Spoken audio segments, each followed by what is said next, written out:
businesses and entrepreneurs and startups across the state. Are there a lot of resources out there? You betcha. But how do we create an environment and a community and build an ecosystem where you guys know where to go, where to send them to? So the SBDC were tasked to provide services to all 82 counties. I'm not from Mississippi, I apologize. And how do we best do that? And a business resource center is where we could bring all the resources together to have a space where they can meet with their customers and their clients. And instead of them having to find them across the city, we're on the 8th floor up here. We have a space for visiting resources that may not even have an office down here on the coast. So we're targeting, and we have federal, and we have state and local resources that are going to be able to use this facility. We have a new logo type thing that's going on, and it's talked about, we're talking about connection. We want to connect you to the right resource at the right time. Education, it's all about learning how to run your business, not work in your business, but run your business so that you're successful. And you stay in business after that 5-year mark. You know, there's a real high likelihood if you try to do this all by yourself, you're not going to be around. And then the last one is guidance. We're here to guide you, to connect you to those other resources, to guide you through this process. It's extremely important. I do want to thank some other individuals, and they're going to follow me.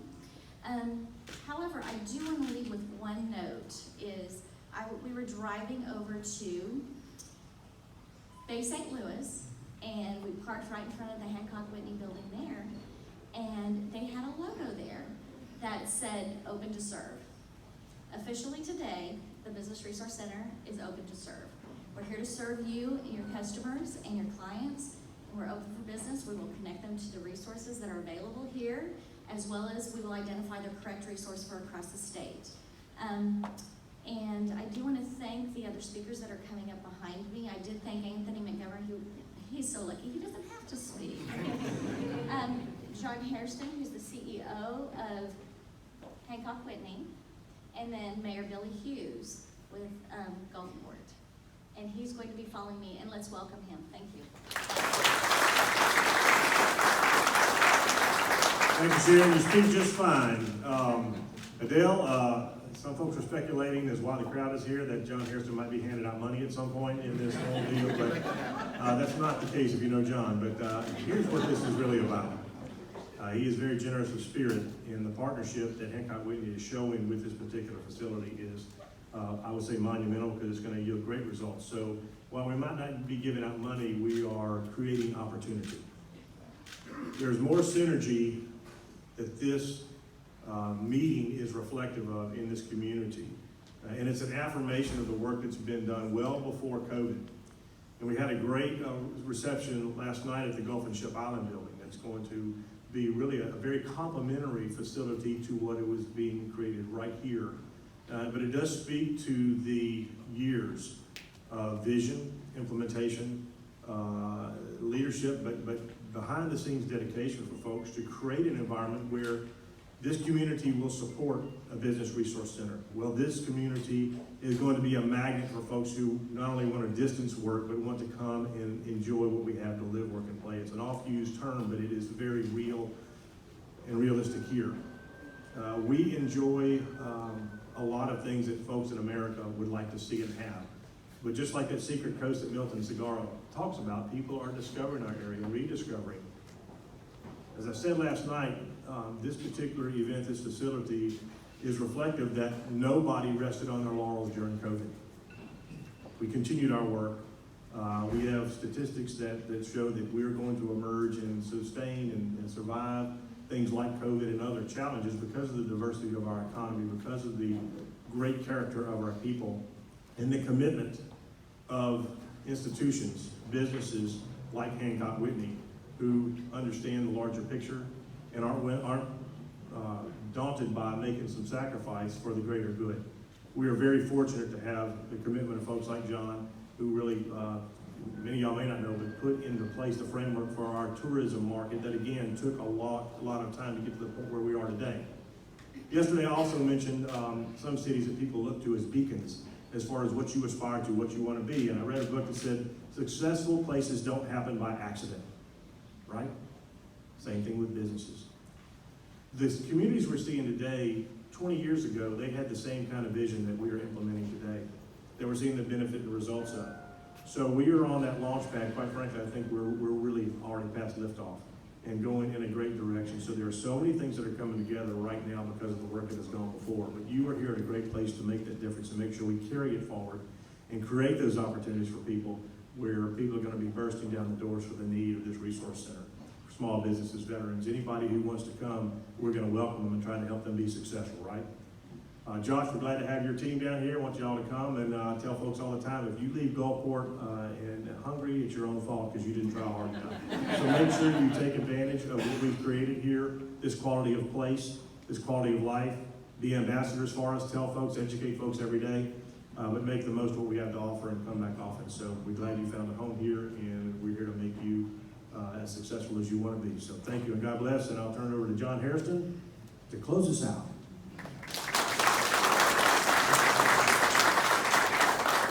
Thanks, Bill. Can y'all hear me okay? Yeah. I'm afraid if I start messing with this mic, I'll knock everything over, so I won't do it. But Billy, your comments are very kind. Thank you for what you said. You know, and those of us who live on the coast, it seems like a long time ago that we first heard words like COVID and Wuhan, and words we had not heard before, and then all of a sudden it had a tremendous impact in really every facet of our lives, from concern about the health of yourself and your family, to your business, to your future, to your investments, everything. And in the course of all those early decisions that were made, our elected leaders were in really challenging circumstances where they had to balance the need to continue services and keep the economy moving, at the same time assuring that we made prudent decisions to protect the health and safety of both our workforce and our residents. And so the elected leaders along the coast all worked very well together. And let me tell you, the city of Gulfport could not have been in better hands than Mayor Hughes. And you stood tall. I'm just kidding. You stood tall. The mayor stood tall during that time. And I can tell you, I'm sitting on his front porch in the very early days of COVID, and we're talking back and forth about how do we ensure that we keep people employed. This is before the SBA stood up with PPP and really bailed out thousands and thousands of businesses along the coast with that very successful lending program. And we didn't know the future, and Billy never blinked an eye and was steady-handed through the whole thing, and provided a lot of comfort for those of us on the business side as to how we need to make decisions in partnership with elected leaders, and I was proud of it. I really was. So thank you, Billy, for your leadership. Thank you, Paula, for making the decisions behind the mayor, who's really making all those calls. So on behalf of the Hancock Whitney family, we're excited and honored to have the Development Center located at our corporate campus. In giving comments like this, I mean, you're very polite to be patient and listen, but I know what people really want to hear is it's time to go get libations and refreshments and whatnot. So I thought what I'd really share with you is a little bit of history, that things that you might not know that I think you'll find interesting. The work that the bank has done with the SBA through the course of time and the SBDC is actually multifaceted. In our own company, and the reason this is special to me is because the floor of the building that the Development Center, the Resource Center is going into, is where our company was a small business. When every bank in Gulfport failed in the Great Depression, our company was a tiny bank headquartered in Bay St. Louis. We had an office in Pass Christian, we had an office in Long Beach. We didn't have an office in Gulfport. That was a long way away 100 years ago. And so when all the banks in Gulfport failed, the city leaders, elected officials, implored the bank to open an office here at a time when no banks were opening offices. They were closing offices, but opening because there was a need for a safe place for people and businesses to keep their money in a very climactic time in our nation's history. And so Leo Sill Sr., whose image is back in that elevator bay, made the decision to open that office, and that office was opened in what is now the Rack House Restaurant, a block to our south. With no other bank here, it grew very quickly. We ran out of space. It was just a small office at that time, and this 8-story building next door was available. The business who owned it had failed also in the Depression. And so Leah was able to maneuver a deal to move in that building. And the 8th floor was dedicated as a gathering spot for people to match up people with needs and people who had excess to try to keep the coast moving through the Depression. Aren't we doing exactly that same thing again here 100 years later? And so that 8th floor existed for that purpose. My first office when I joined the company was on the 8th floor of that building 30 years ago. The 8th floor of that building is where the initial, if you remember back when Hurricane Camille hit in 1969, coast was devastated, just devastated. Those of us who remember that time can remember there was a program there that the SBA stood up. It was a very early storm recovery. It was one of the worst hurricanes that ever, well, at that time was the worst hurricane that ever hit the domestic coastline. And so as a result, we set up the first SBA Resource Loan Center on the 8th floor of that building, compressed our staff down to give room, I think about 3 floors at the time, for SBA folks to domicile there. And the very first Hurricane Camille recovery loan was made on the 8th floor of that building. 36 years later, when Katrina hit, we had another devastating storm. SBDC processing centers were set up across the coast. We funded a fair amount of that and set up facilities on this campus to do exactly the same thing. So our history, I mean, this is a ribbon cutting, but it's really more a celebration of matching the need to resource over and over again as it presents itself. And as the coast recovers, and really South Mississippi, and Mississippi and the region and the country recover from the pandemic, matching business owners to people who can give them coaching and counsel as to how they can find liquidity to grow their business, to sustain jobs, and create opportunities for the children and grandchildren to come after all of us is what this organization does. And so that's our mission too, to help people and communities realize their financial goals over the course of eons. And so for that reason, it's a match, thus our support and celebration of opening the office next door. So I want to introduce you to our newest member of management. Mitchell, where are you? There you go. Mitchell Williams joined the company from Chase 2 weeks ago? 5 days ago. 5 days ago. 5 days ago.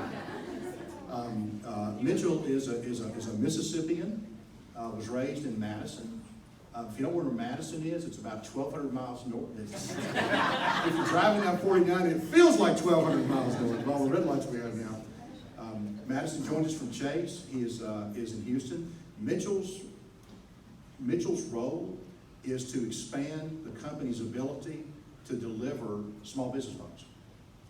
And so we will be adding people in all of our markets, including this one, to make sure that that need is fulfilled. In the past 2 years, we have made 27,000 business loans to small businesses, over $4 billion in total credit.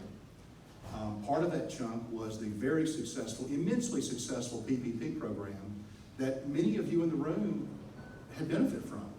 And I think over time, when we go back and look at the way the pandemic was managed, it's easy to Monday morning quarterback the way governments handle issues like that. And there's certainly things we'd have liked, the things maybe have been a little different, but let me tell you something.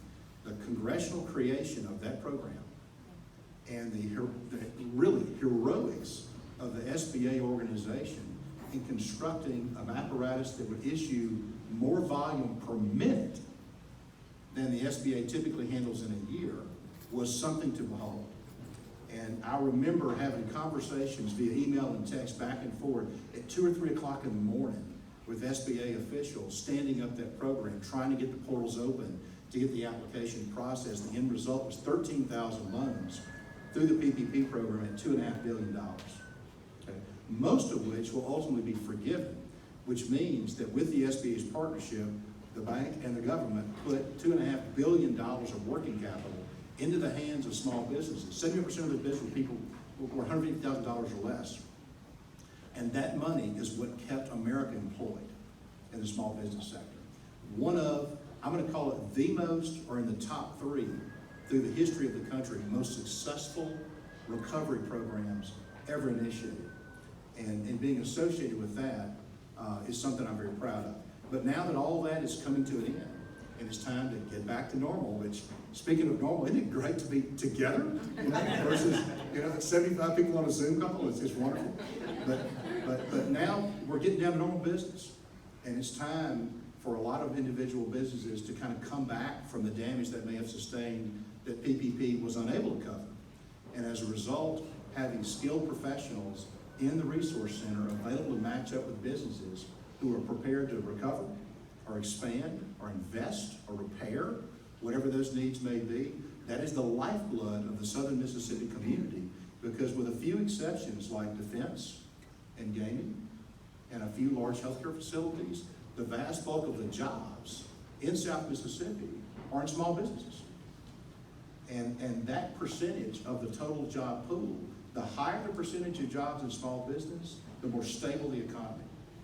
And so it is in all of our collective interest as a business community, and certainly in the financial services business, to make sure that we deliver our part in matching all those resources for the benefit not just of us, but for 100 years later, that small business is going to get created on the 8th floor of that building that one day is going to be a 4,000 person, $35 billion company. And that's where our very humble roots began. And so I applaud